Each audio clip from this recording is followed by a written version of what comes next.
કલકત્તામાં મહિલા ડોક્ટરની બળાત્કાર અને હત્યાની ઘટનાને લઈ પાલનપુરમાં સિવિલ હોસ્પિટલના ડોક્ટરો દ્વારા કેન્ડલ માર્ચ યોજાયો।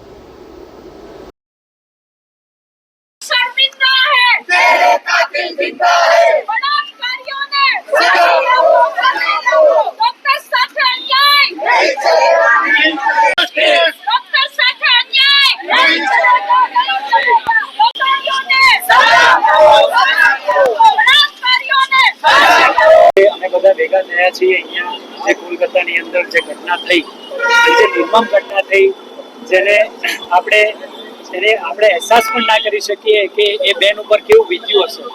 ફક્ત કલકત્તાની અંદર નહીં પરંતુ દેશની અંદર ઘણા બધા રાજ્યોમાં, બિહારમાં, રાજસ્થાનમાં 4 વર્ષની બાળકી સાથે રેપ થાય છે।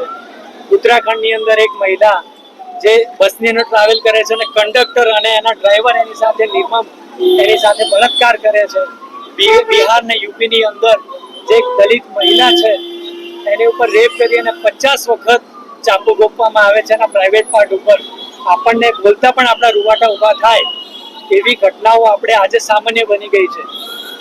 આપ સૌના માધ્યમથી મારે કહેવાનું એટલું જ કે સરકાર આના વિરુદ્ધમાં કડક કાયદા લાવે અને બીજા દેશોની અંદર જેમ તુરંત આનું ડિસિઝન આવે છે કોઈ ટ્રાયલ વગર, એવી રીતે આપણા દેશની અંદર પણ આવવું જોઈએ। જ્યારે પણ દોષી જાહેર થાય ત્યારે તરત એને સજા થવી જોઈએ અને જે વિદેશ ભાગી જાય છે અને જેને અહીંયા કોઈ એની સજા કરવામાં આવતી નથી તો એ એક બહુ નિંદનીય ઘટના છે। આજે જે પણ બેન બેટીઓ છે, ડોક્ટર છે, ટીચર છે કે કોઈ પણ ડિપાર્ટમેન્ટની અંદર કામ કરે છે એ પોતાના સેલ્ફને મહેસૂસ નથી કરી રહી। અને અગત્યની વાત તો એ કે આવા ભાઈઓ હોય અને છતાંય જો એમને આવી ઘટનાઓ થતી હોય તો એ ભાઈઓ પર પણ સવાલ છે કે બેન એમને કારણે કેમ સેફ મહેસૂસ ના કરી શકે। આજે રેલી કાઢી છે એના પાછળનું અમારું ફક્ત ને ફક્ત એમ મહિલાની સેફટી હોવી જોઈએ। એ રાત્રે ડ્યુટી કરે, દિવસે કરે, બપોરે કરે, ગમે ત્યારે કરે, પરંતુ એ નિર્ભય થઈ અને પોતાની ડ્યુટી કરી શકે અને જે ભણી છે એ પોતાના દેશ માટે ડિલિવર કરી શકે।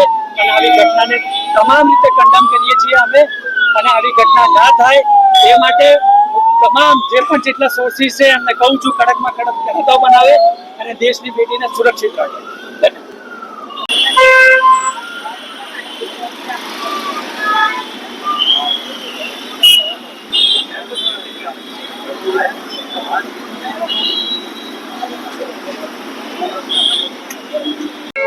નારી પૂજનીય છે અને ડોક્ટર્સનું સ્થાન ભગવાનથી પણ ઉપર ગણાય છે એવી સંસ્કૃતિમાં આજ રોજ જે આર્જિકલ મેડિકલ કોલેજ કલકત્તામાં બનેલ ઘટના, જે ઓન ડ્યુટી ફિમેલ ડોક્ટર, મહિલા ડોક્ટર જે 36 કલાક ડ્યુટી કરે એના ઉપર રેપ અને મર્ડર બનેલ અને એ પછી પણ ન્યાયના દરવાજા 7 દિવસ સુધી હજી સુધી બંધ છે।